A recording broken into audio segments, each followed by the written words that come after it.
Hello, Todd Clemens, Okeechobee Livestock Market, and here's your weekly market report. We had a good run of cattle this week again. We had 1,500 head there Monday, and Tuesday we ended up close to 1,300 head. And it was kind of a two different days. News came out Monday, and actually the board was limit down on feeder cattle, which that means when they're limit down, they're locked down where you can't get out, you can't sell out because they have limited down on the futures. And this is the future CME Chicago Mercantile Exchange, which you wouldn't think that that would have any correlation or anything to do with live cattle prices in Okeechobee, Florida. But people were talking about Monday, the board was down and we're selling cattle, and we probably sold cattle for as high as I've ever seen them sell on Monday. Um, and then there was the news DTN report came out and said, yeah, the board was kind of over. It says oversold. I think he meant overbought, but it needed to have some correction on the futures board. Cash cattle prices traded lower, and however, the bearishness stemmed from President Trump's comment that he would take action on high beef prices, which was sufficient to trigger the liquidation. So you're telling me that President Trump made some comment about he's going to do something about these high beef prices? And just a couple weeks ago, with the tariffs all out there, we've talked about this every week for the whole year, I think, since the tariffs have come out, that there are tariffs on Brazilian beef imports into our country. And so now the Brazilian meat is probably taking the place of the meat we were sending to China. It's going other places. It's not coming here. So what do you think that's going to do to beef prices? Make them lower or higher? Higher, less supply. Demand is still good. Uh, Try to buy meat at the meat counter in the grocery store. It's just as high as it's been. It's still there, and we've talked about what is going to be the point of resistance where people are just going to not buy it. It's too high. They're going to buy chicken or pork or something. Well, I don't think we've hit that point yet. So, and we haven't made any more cows. Our inventory didn't just all of a sudden get higher overnight. These are the kind of things that happen with the futures Chicago board liquidation funds, big, huge funds coming in and buying up contracts and then selling all those contracts and dumping them on the market with these algorithms and computers and things, which it absolutely has nothing to do with the value of live cattle going through a sale ring in Okeechobee, other than it's maybe what people are predicting what the future should look like. And I think we'd all agree that these prices have just gone higher every week, and at some point, they can't keep doing that. They're going to have to level off. They may even get lower.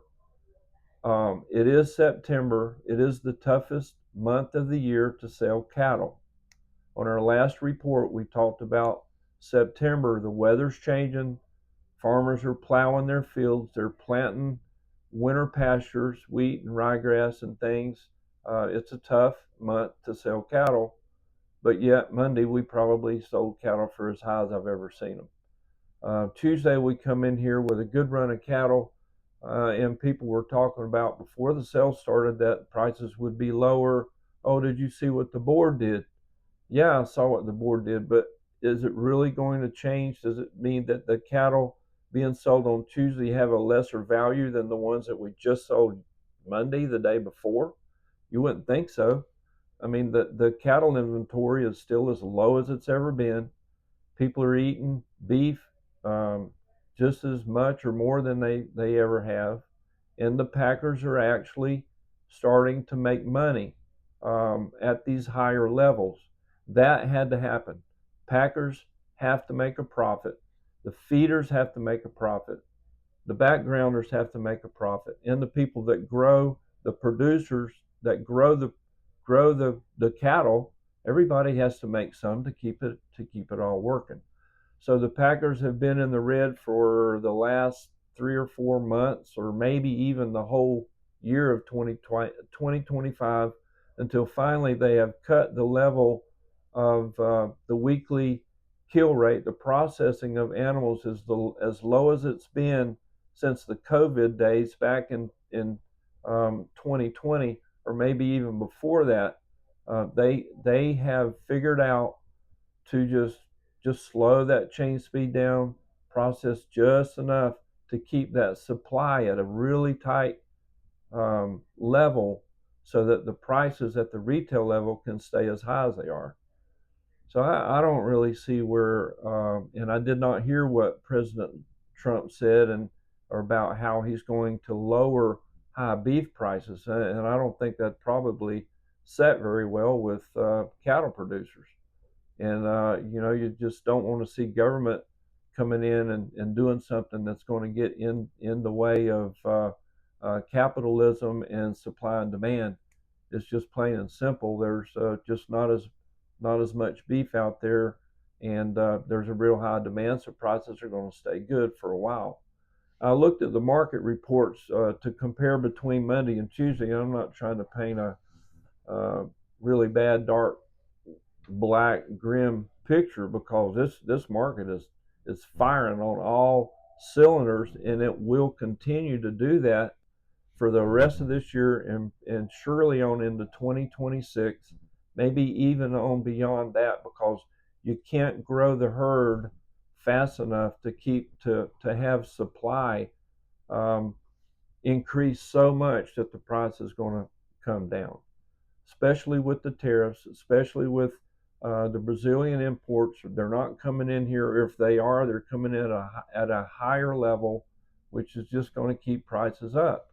And if the Packers are making money and they're selling their meat and making money, and given the prices they are paying to the feedlots are making several $100s a head, and then the producers at this level producers are making a good living, maybe for the first time in a long time, making not only a living but able to put some money back in reserve and to start saving and do things, make a good living off of the cattle business, which is rare and unheard of. But anyway, Monday, just for example, 2 classes of cattle on Monday, and these are steers. Number one, steers. We had a good supply, a sampling of steers weighing in the 6 weight range from 6 to 645, average net weight of 621, and the average price on those 621 pound steers was 372.91, and that's Monday. That's probably one of the highest prices that you'll see on those 6 weight cattle.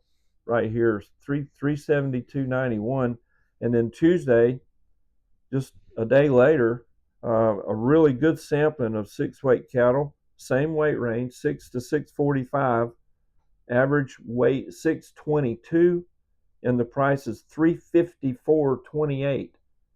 So it went from 372 to 354, and I think that's about $160 or $70 difference in those animals from one day to the next, which is a lot. You know why? I don't really understand. That doesn't make a lot of sense percentage wise, because we're talking about cattle that are bringing $2,200 or $2,300. What's that? Probably 7 or 8% reduction from one day to the next. But back in the day when cattle were only bringing $700 or $800 or $900, that percentage would have been a lot. I mean, but still at this level, it's still good money. So even if it does correct a little bit, I don't think anybody's going to argue that these prices are just tremendously good. People are happy to pick their checks up, and it's still awesome. The market's still awesome. Another class of cattle that we could look at and compare on Monday, just to show you that it wasn't all classes, but on Monday, the 4 weight steers from 4 to 445 averaged 420 and brought 469.42. That was on Monday. On Tuesday, the same weight range averaged 417 with an average price of 472.32. So it was higher on Tuesday on those classic cattle by $3 compared to Monday. And then the heifers were pretty steady. One class of heifers we did have were the 5-weight heifers on Monday. They weighed 518 and brought 365. That was Monday. On Tuesday, they weighed 521 and brought 363. So barely $2 difference on those heifers. So yeah, I mean, there's, throw stuff out there about President Trump. I guess he's to blame for everything else, but I don't understand the correlation between him saying what he's going to do about high prices and the market and the futures tanking on Monday. I just looked at it before we did the report today, and the futures are trading. They're trading in the range. Most of them are green right now. I know it's early for the day, and they may sell off again before the day's over, but they're in a trading range, and they're not locked down the limit. They're not locked up the limit, but they're in a reasonable trading range. So there was a correction, but I just say don't really pay too much of attention to the futures. Look at fundamentals.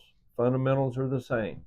No more cows. They didn't grow cows overnight or anything like that. So it's just kind of just strange that these things happen, and who's behind all this or what the point of it is, and I can't answer those questions.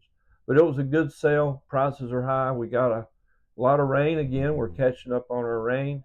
I think we got about 2 inches up on the Kissimmee River yesterday, but it's not really wet where we are. We're in pretty good shape. And it's hard to believe we're in September in hurricane season and our rainy season, and we're still in a deficit of rainfall for the year. Maybe we'll catch up, but we need to get these water holes need to be full of water. They are holding up the water in the river. The Kissimmee River is pretty high. I think they're holding the lake level down during hurricane season. They don't want the lake level to be too high, so they're holding up the river and backing that water up, and the water table is going to get higher, and probably any kind of rain we get from now on is just going to be it's not going to go down. It's just going to stay on top, so it's going to look a lot wetter maybe than it really is. But when they let that river open it up and let that water go down into the lake, then the water table will fall back down. So anyway, it's kind of interesting to see how they work that water, and the water management people are managing the water. So that's about it. We had some high prices, and both of the cows and calves. We know these people. We've known these people forever. Clint Boney topped the calf market with 155 pound, probably a bull calf, weighed 155 pounds, brought $7.45. Not too shabby. That calf was bought by Oak Lake. Good job, Clint. And on the cow side, regular customers that sell every day were open. They never miss a sale. Seminole Tribe topped the cow market with a 1,305 pound cow that brought $1.94. $1.94. That cow was bought by Florida Beef. That's your market report. We appreciate you. Thumbs up. Subscribe to our station. We'll tell you what we think. It may be right, may be wrong, but it's what we think. See you next week.